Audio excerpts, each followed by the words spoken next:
qui est difficile. C'est toujours la première question, mais vous allez voir que tout de suite, ça va. Oh, je n'ai pas salué notre ami conseillère régionale de Corrèze, qui ne devait pas être là ce soir, mais qui a bien voulu venir, Annabelle. Voilà. Là, merci Annabelle pour ta présence. Bien, hop, micro.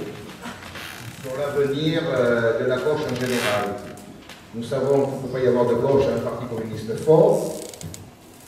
Nous avons le sentiment que le Parti communiste reprend une écoute à l'heure actuelle. Je pense que sa voix est très importante. Il faut continuer sur ce chemin, mais on ne gagnera pas, et bien sûr en ayant pour objectif de prendre le pouvoir. Nous n'aurons pas de possibilité de prendre le pouvoir sans une union de la gauche. La NUPES est morte et enterrée. Mais on s'était aperçu avec le parti de gauche qu'on pouvait faire des résultats électoraux très importants. Donc pour avoir des élus, il nous semble qu'il y aura une possibilité qu'avec une union. Donc là, je pose la question à Fabien Roussel. Quelle est la volonté du parti de créer cette union? Comment y arriver? Comment faire que les couches populaires qui nous ont quittés pour aller sur l'extrême droite peuvent regagner notre parti et voter pour nous? Quelles sont les solutions les plus rapides à apporter et les plus essentielles à l'heure actuelle?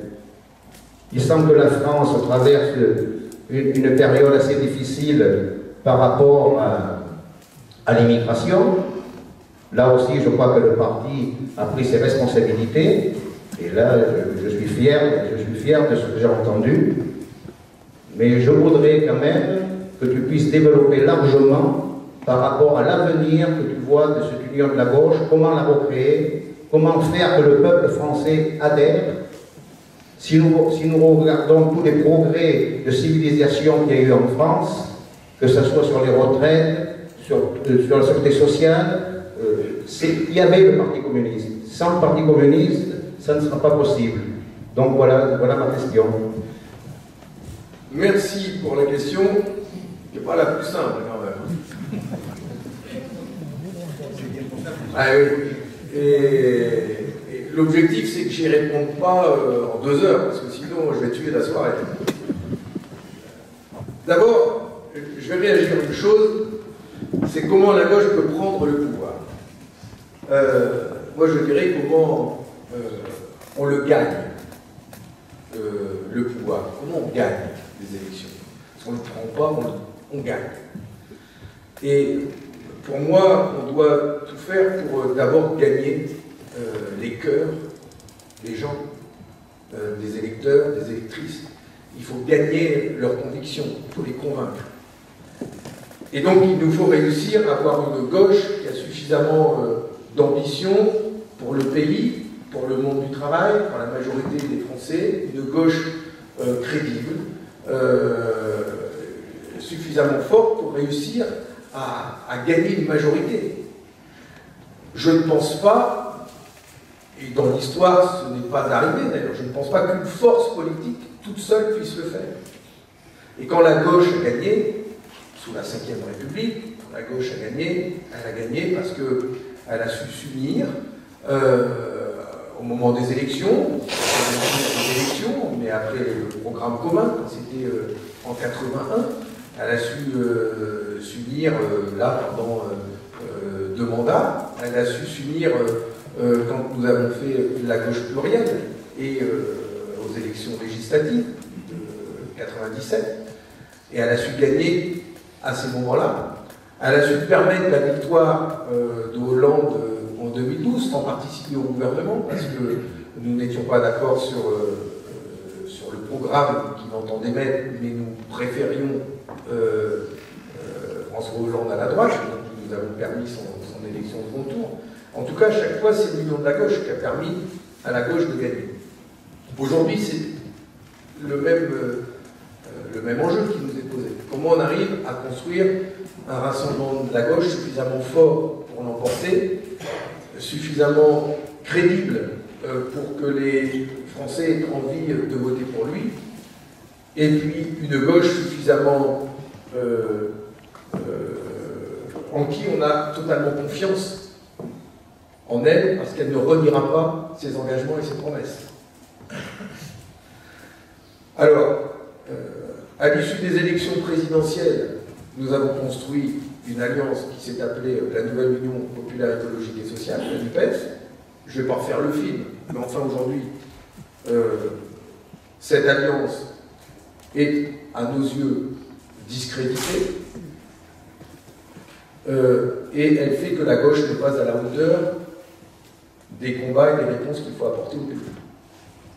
Et donc, il nous faut pouvoir reconstruire une union suffisamment large pour pouvoir nous parler à l'ensemble de nos concitoyens, à l'ensemble des Français.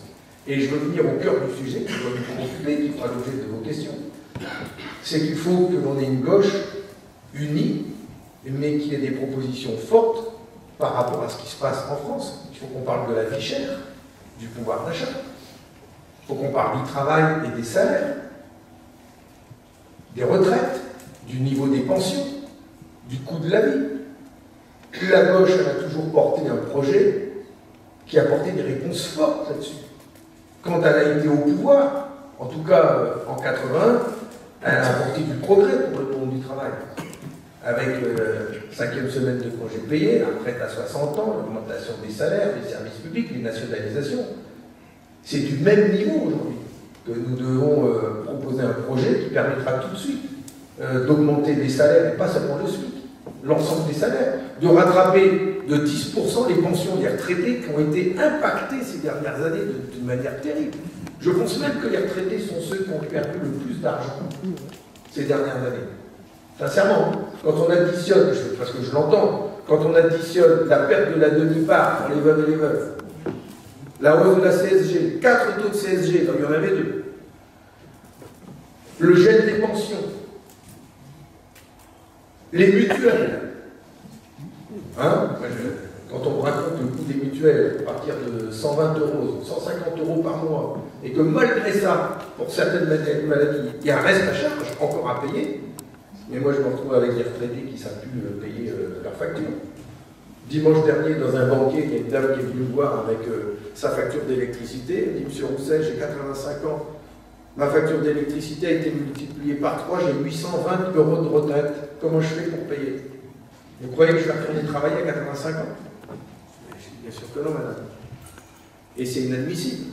Inadmissible. Nous devons, nous, la gauche, être en mesure de dire que notre pays produit suffisamment de richesses pour pouvoir répondre à ses besoins, permettre d'augmenter les pensions, permettre de rémunérer correctement les travailleurs, les salariés du public comme du privé, pour que chacun puisse vivre dignement de son travail. Vivre de son travail. Ça paraît tellement aberrant de dire ça, mais aujourd'hui en France, il y en a beaucoup qui ne vivent pas de leur travail. Je connais des salariés qui dorment dans leur voiture. Des salariés qui dorment dans leur voiture. Il y a une catégorie dont on commence à parler, ce sont les salariés pauvres. Des salariés pauvres, ça ne devrait pas exister. Ces deux mots devraient jamais être collés ensemble. Et c'est pourtant une réalité dans notre pays. Et donc, reconstruire la France du travail, remettre le travail au cœur de la société et faire en sorte que chacun trouve sa place dans un projet collectif, ambitieux, qui réponde aux besoins du pays, qui réindustrialise la France, qui relève le défi climatique, j'espère qu'on va parler du climat, qui remette des services publics en route, en ordre de marche, qui répondent à tous les besoins de tous les territoires, y compris dans les territoires ruraux. Il y a un immense besoin de créer des emplois et avec des emplois correctement rémunérés. Et faire en sorte qu'après une vie au travail, on ait le droit de pension digne pour en vivre. Pour moi, la gauche, c'est ça. Je ne vais pas aller plus loin, mais je vais finir sur deux autres idées. Vivre de son travail, c'en est une. Gagner la paix, on est une autre.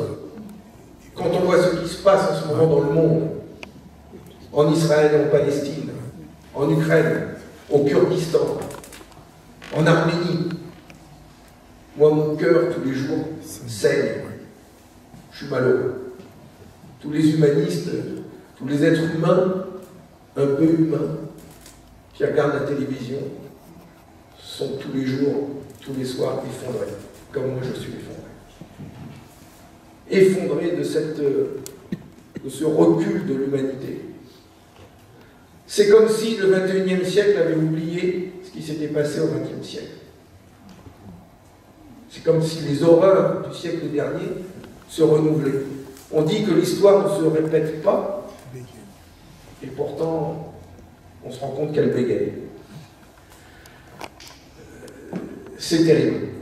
Et on se sent impuissant.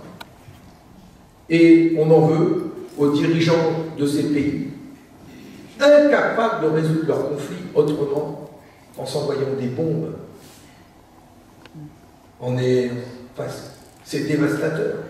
Ils ne respectent aucune règle internationale, aucune convention internationale, aucune. Que ce soit Poutine qui envahit l'Ukraine, que ce soit Netanyahou qui bombarde Gaza, que ce soit l'Azerbaïdjan qui pourchasse les Arméniens, que ce soit Erdogan qui balance des bombes sur les Kurdes, il n'y en a aucun qui respecte les règles. C'est du massacre de civils. Et puis on nous dit à nous ici, il faut bien élever vos enfants, il faut respecter les règles, il faut être dans les clous. Dans quel monde on vit où les chefs d'État, les grands dirigeants eux-mêmes ne les respectent pas, ces règles. Et donc, ce combat pour la paix, le respect des conventions internationales, c'est un combat qui doit être le nôtre et que la gauche doit porter avec force. Et enfin, l'extrême droite, la montée des fascismes, qui existe et qui est forte, et on en parle tous les jours.